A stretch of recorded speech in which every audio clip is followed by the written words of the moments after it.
Hi, we're group three. We're Kevin, Kim, and Hiram, and we'll be talking about chapter one today. So, chapter one goes over lead time.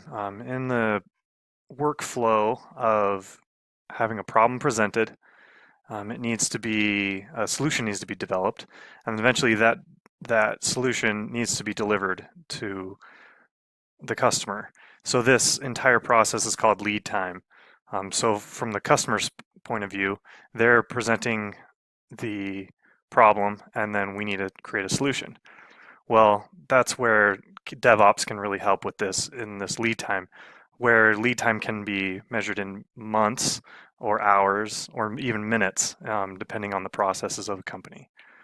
So part of, like I said, the reasons for DevOps is ideally reducing the time from the solution being delivered, or the problem being presented to the solution being delivered. This can reduce the DevOps can help reduce rework because of the communication being done throughout the entire process. And that is mentioned in the chapter as usable as is. So how complete is the solution at the time of delivery and how much needs to be reworked? And by doing so, that increases customer satisfaction as well. DevOps can also help reduce the us and them mentality and help ultimately change a culture in a company to where it is more of a team environment, and also help methodologies such as handoffs and things like that. It also, if we're going into agile and things like that, it really puts the onus on the customer setting the priorities and order of work so that they're getting what they want, and DevOps can help in that process. DevOps though doesn't have to be in-house. It can be and often is outsourced for smaller and medium-sized companies, as well as those that don't have any in-house IT. But that's my portion of it. I'll be handing it off to Hiram. Okay, now we'll talk about the culture of DevOps. That includes the three ways. The first way, the first principle is workflow coming from left to right, and the speed of the flow from the developers to operations, which should be as fast as possible. The flowing is maximized by making work visible, reducing work intervals and batch sizes, building good quality product and passing it downstream to the other work centers with no defects. During this process, the flow speeds up and the lead time for fulfilling internal or customer requests is reduced, including the time needed for code deployment during the production process. Now, the second way is all about creating feedback loops in right to left flows. This is to help shorten and amplify feedback loops that will help to make the continual and necessary adjustments needed in the product. We are wanting to increase the numbers of feedback loops in the flow and how soon and fast we get those feedbacks. The point is, the sooner the developer can catch those errors through the feedback they receive, the sooner the developers can stop the flow and repair those errors. Now, the next way, the third way, is all about developing and fostering what is called the culture of continual experimentation and learning. Here we experiment, take risks, and very importantly, learn from our failures or mistakes. Here's also where we understand that practice makes perfect. Repetition is mastery. Everyone learns so much through experimentation and taking risks, and together they ensure the motivation for improvement. In the end, the third way allows time to be properly distributed for much better daily work, for errors in the product to be found and worked out, and the risks that were taken are commended. Now we'll go ahead and on to resources and pass it on to Kim. Thanks, Hiram. I'm going to talk about the various resources that are available to us for DevOps.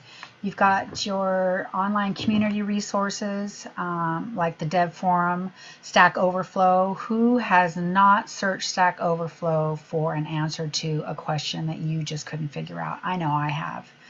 You know, there's institutes and organizations like the Project Management Institute, Business Analytics Institute, the IEEE Technology Institute, and the DevOps Institute that I wasn't aware of before doing my research. So I was really excited about finding that.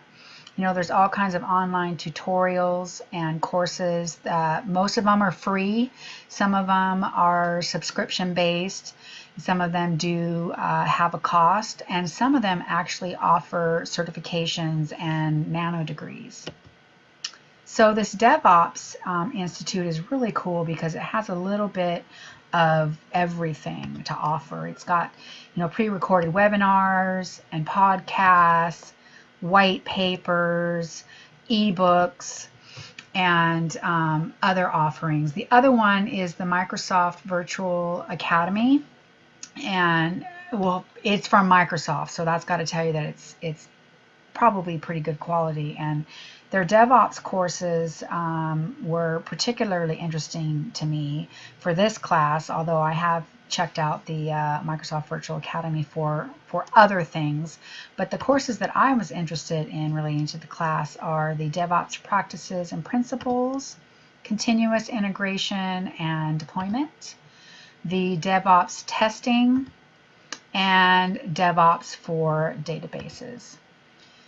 As far as Agile resources specifically, the scrumstudy.com site is a great resource. It has free training and free certification. So it has different levels. Of course, the free one gives you kind of the basic, but it goes all the way up to master. So I definitely would check that out. Then you've got the PMI, or the Project Management Institute, which is really the industry leader in project management. They've been around for a really long time. They're recognized worldwide, and they always have the latest research and information on project management methodologies. And you're going to find a lot of information on Agile on this site, so do check that out.